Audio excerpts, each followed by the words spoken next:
Is it 3 plays? Yes, and I have it. Welcome to a fresh live edition of ESPN News Football in a Minute. But first, Tony Stewart passing Jimmy Johnson on a restart with 3 laps to go. He takes the race at Martinsville as the chase for the Sprint Cup rolls on. So Stewart slides up 2 spots to second place and now trails leader Carl Edwards by just 8 points.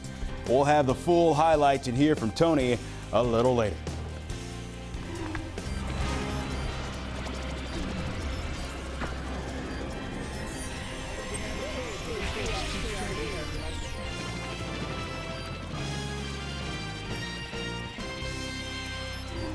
ESPN News, presented by Miller Lite.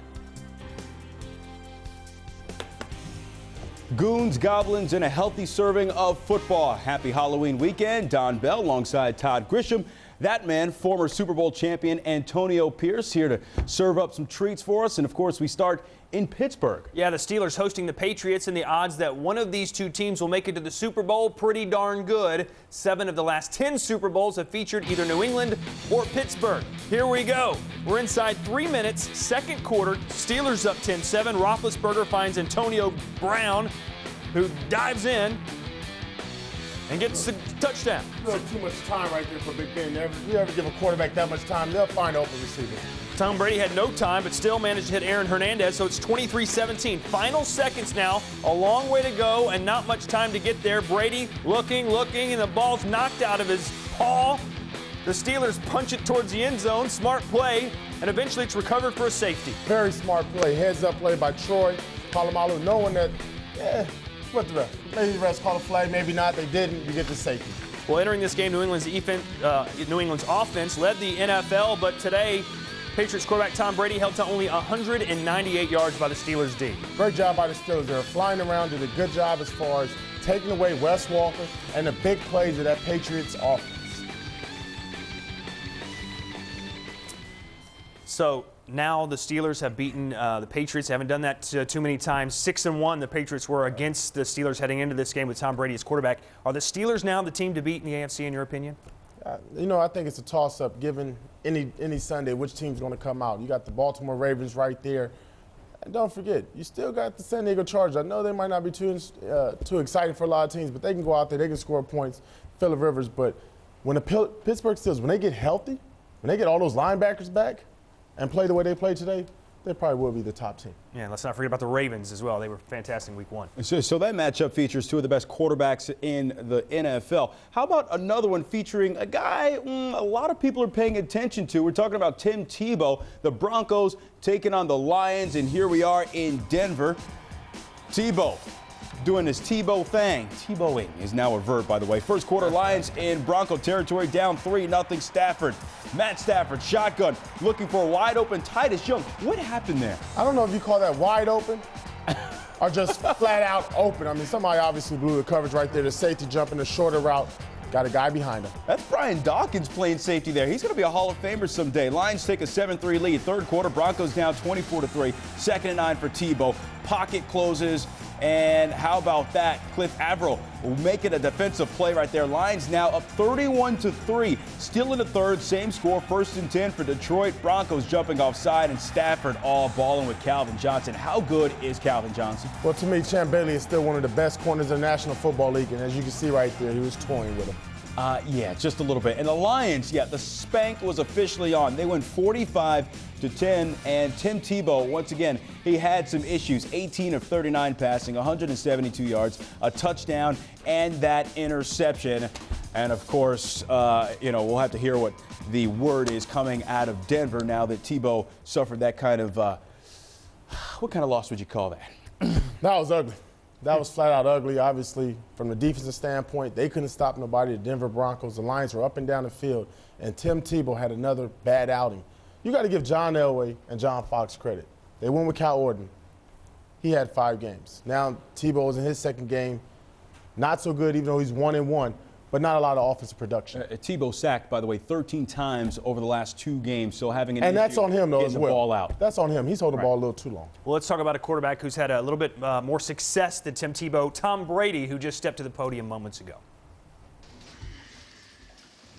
Not our best day out there.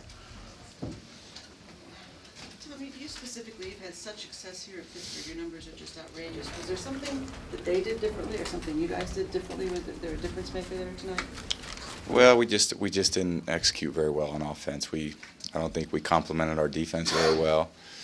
You know, the first quarter we had an opportunity to go answer their score, and you know, we go 3 and out. So, you know, there's too many 3 and outs. There's just a poor level of execution all the way around. And we individually, we all have to look in the mirror and figure out what we need to do better, and try to go out and play better next week. Yeah, the one really good drive was maybe a little bit too late at that point to capture what you guys need to do. Yeah, I mean, we never really played with the lead. We never really played the game on our terms. You know, I think they played very well defensively. They have a lot of good players over there, great scheme, great coaching, and you know, we give them certainly a lot of credit, and we understand that you know, if we play like that, we're not going to beat many people at all. Defensively, the Steelers, did they do much differently than you've seen from them in the past? No, I mean, they run a lot of the same stuff every week, and just don't think we did a very good job handling it or adjusting to it or you know, playing against it. Thought they were very physical, and we didn't really match their physical style. We got to run the ball better. We got to throw the ball better. You know, we got to execute better all the way around. Was it frustrating to be on the sideline so much? It seemed like they were on the field. You know, their offense was on the field a lot more than you guys were. Is that hard to watch? Well, I mean, you always want to be out there. I mean, the defense is busting their butt to get them off the field, and like I said, we got to compliment them as well. So if they go on a long drive, we can't go in there and go 3 and out like we did. We got to do a better job of that. And look, it's a good football team. We played them on the road. There's not much margin for error when you play a good team on the road, and we certainly made plenty of errors. You heard one of the questions talking about the Steelers' possession. They actually held the ball for 39 minutes and won their 4th straight following a 2-2 start. Patriots losing on the road 25-17. Hey, if you like unhappy endings, this one's for you. Vikings and Panthers. Here we go. Rookie Cam Newton, who's been sensational, was pretty good again today as well. We're tied at 14, 3rd quarter. Newton looking for Steve Smith, who's had a resurgence with Newton as quarterback, scores there to put the Panthers up 21-14. But 4th quarter now, Vikings have come back to take the lead, 24-21. Chip shot field goal for Orlando Moreeeee, and he missed it. 31 yards. Newton cannot believe it as the Vikings win for the first time ever in Carolina. Adrian Peterson now has a rushing touchdown in 4 straight games and in 6 of his last 7. Carolina receiver Steve Smith finished with 7 catches for 100 yards, his 5th 100-yard game this season. Rookie Cam Newton had 3 passing touchdowns today, tying a career high and giving him 11 on the season in just 8 games. Last year, Panthers quarterbacks combined for 9 touchdowns all year. Also worth noting, Newton has 7 rushing touchdowns, which matches the Panthers total from all of last year as well. Despite improvement at the quarterback position, however, the team still just has 2 victories. All right, think oil and water. Now think Cowboys and Eagles, 2 teams that just don't mix well. A heated rivalry continues tonight in South Philly. Some arrivals at Lincoln Financial Field. The Birds are coming off a bye. They've won an NFL record 12 straight following a week off in the regular season. Sal Palantonio has more. Okay, thanks. Well, for the Cowboys tonight against the Eagles, it's all about rookie running back DeMarco Murray. 25 carries last week against the St. Louis Rams. He had the fullback on the field 22 of those 25 snaps. They're playing some big boy factor back football, dialing back the passing game and allowing the running game and their defense to dictate what they do on the football field. For the Philadelphia Eagles, watch the emergence of tight end Brent Selleck. He had the most targets 2 weeks ago against the Washington Redskins, and in this game, against that Dallas blitz, Michael Vick will be looking for the tight end for outlet passes as well as LaShawn McCoy. Back to you. All right, Sal, thank you. A look at some key facts heading into tonight's game. The Cowboys have won 3 of the last 4 in this series, and they're trying to win 3 straight in Philly for the first time since 81 through 84. Meanwhile, Andy Reid has a 15-10 career record against Dallas, and the Eagles have now won an NFL record 12 straight regular season games following a bye week. All right, still to come, the Saints scored 62 points last week, but the winless Rams were not impressed. How St. Louis channeled its inner David Freese against New Orleans. Plus, we've seen this move many times before. How the Dolphins traveled to the Meadowlands and snatched defeat from the jaws of victory. You are watching ESPN News, presented by Miller Lite.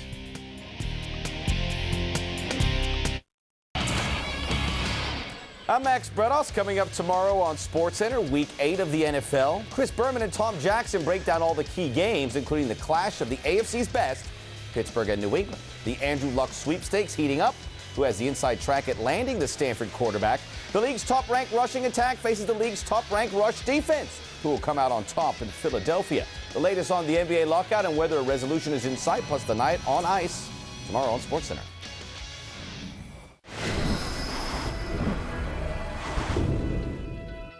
Sunday mornings are great. Matt in the pocket throws. White, touchdown Atlanta. I wake up.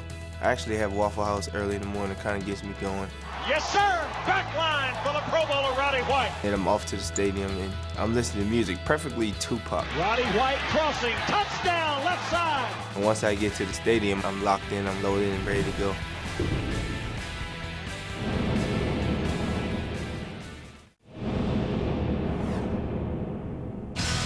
As the defending Super Bowl champions in 2010, Drew Brees and the Saints had high expectations. Brees threw 33 touchdowns last season and holds the Saints' career record with 155. He passed for over 4,600 yards, his fifth straight season with at least 4,000 passing yards. After a disappointing loss in the first round of the playoffs last season, New Orleans hopes to rebound for a title run in 2011.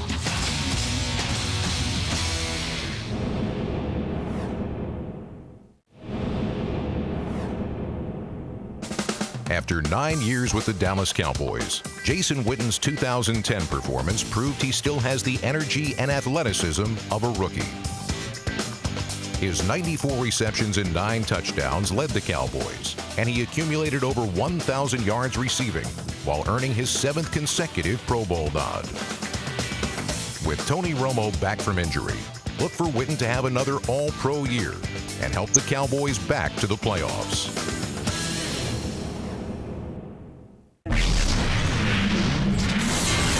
If you want to get on the inside track of Formula One, there's one dedicated website that can keep you up to speed. With live race commentary, expert analysis, statistics, and up-to-the-second news. ESPNF1.com.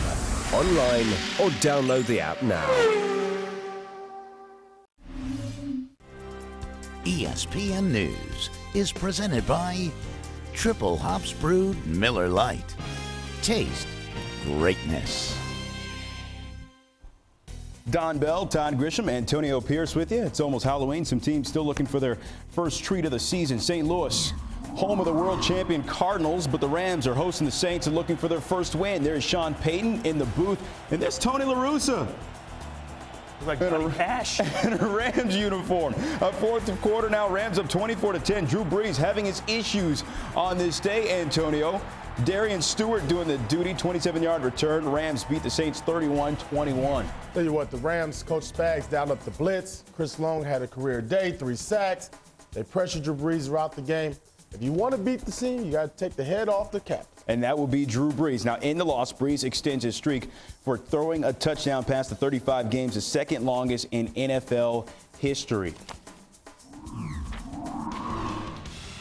Dolphins and the Giants. Fourth quarter, Giants down 17-13. Manning looking for Victor Cruz, who somehow stumbles his way in and then does the lambada. That's the forbidden dance, Antonio. I'll tell you what, Victor Cruz is making a name for himself. He made the company last year in the preseason, but he's actually a pretty good football player, making a big name, becoming Eli Manning's favorite target. Once again, the Dolphins blowing a lead. They did it last week against the Broncos.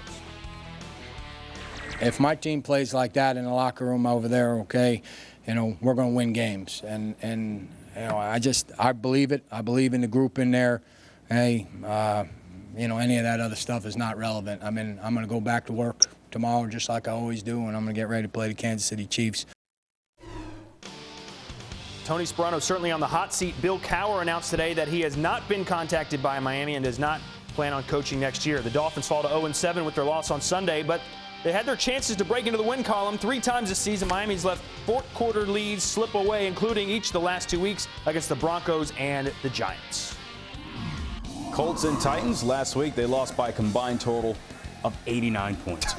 Second quarter, Titans lead 3-0. And it's Pat McAfee. The punt blocked by Patrick Bailey. Complete breakdown of protection. Yeah, you never want to hear that double thump.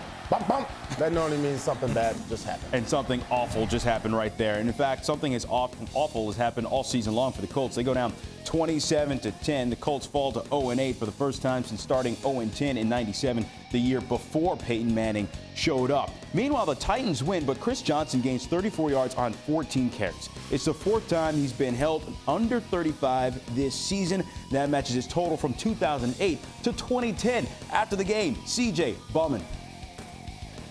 Of course, it's frustrating not getting a running game going, but anytime coming here with a victory, I can't really say like I'm upset and frustrated and things like that. That's why I say it's always good to correct mistakes coming off a victory.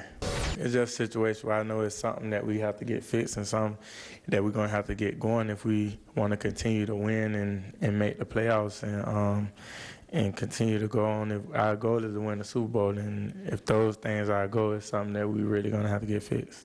All right, so Chris Johnson is averaging 43 yards per game on the ground. He has scored just 1 touchdown through 7 games this year. Last year, different story. He averaged 94 yards and had 7 scores through the first 7 games. So many things to talk about here, but you know what? The Colts, Antonio, now 0-8. Peyton Manning's great. Yeah, we get it. Right. We know he's not there. Yeah, we know by now. However, at some point, you got to win some games. Who's responsible for this after Peyton Manning's absence? The whole team. I think everybody has to be accountable. When you look at that defensive performance last week against New Orleans Saints, 62 points. There was nothing if Peyton Manning was in that game was going to do or make a tackle or make an interception to stop that team from scoring. You have to have some pride about yourself individually. These guys have to make up their mind. Peyton Manning's not coming back this season. That's what it looks like. I think it would be a waste if he does. But as a group, as a collective, the 53 guys in that locker room, you got to make up your mind you're tired of being embarrassed. You know, everybody always wants to know who's the best team in the NFL, who's going to make it to the Super Bowl. In your opinion, who's the worst team? Is it the Dolphins? Is it the Colts? The Colts. Because honestly, when I watch that team, the Indianapolis Colts, I don't see them trying very hard. I don't see a team that's going out there and actually giving it all they have for their coach or for themselves. The Miami Dolphins, they were in this ball game. When was the last time the Colts were in a ball game? I'll wait for that answer. Last season. I'll wait for that answer. Stumped. All right, let's move on to another team who's struggling. The 1-5 Arizona Cardinals traveling cross-country to face the Ravens. But, you know, the Cardinals came to play, but it's 27-27, and this is all she wrote. Billy Cundiff with a 25-yard field goal. Ravens win it 30-27. The Ravens have never lacked confidence, but, hey, a 21-point comeback is certainly going to help this team. Yeah, definitely. I think last week, being embarrassed against the Jacksonville Jaguars, struggling at home against the Cardinals, but find a way to finish ball games, that's what you want to see your team do. So the Cardinals have now lost 11 straight road games. All right, Redskins and Bills. First quarter we go. By the way, they're playing in Toronto. First quarter, over 5 minutes left. Bills driving. Ryan Fitzpatrick this week signed a 6-year extension, got $24 million guaranteed. That one to Scott Chandler. Bills win 23-0. That's right, $24 million for Fitzpatrick. You think he's making it rain in the club up in Toronto or anything? No, he's a Harvard guy. He's actually counting up, has a accountant doing all that for him. He will not be a football player we hear about struggling with money later on. 262 yards passing for him and 2 touchdowns. The Bills 5-2 on the season. All right, the 49ers looking good this season against the Cleveland Browns. Pick this one up. No score, but there's about to be a score.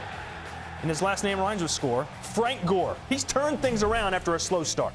He's the guy who's actually making this whole thing go for the 49ers. Makes Alex Smith's job a lot easier when you can run the ball like he's doing for 31 carries a game. Very strong performance. The last 4 weeks, he's been on fire. The Browns had beaten the 49ers 3 straight times entering this game. Well, with only 4 races left in the chase, NASCAR drivers are running out of time to get her done. Highlights from Martinsville straight ahead. The Yankees have reportedly made an offer to CC Sabathia. How much is it worth, and will he take it? Plus, the latest BCS rankings are out. The top 2 spots remain unchanged. We'll update. Welcome to the ESPN Player, your source for live and on-demand college sports. Catch hundreds of college basketball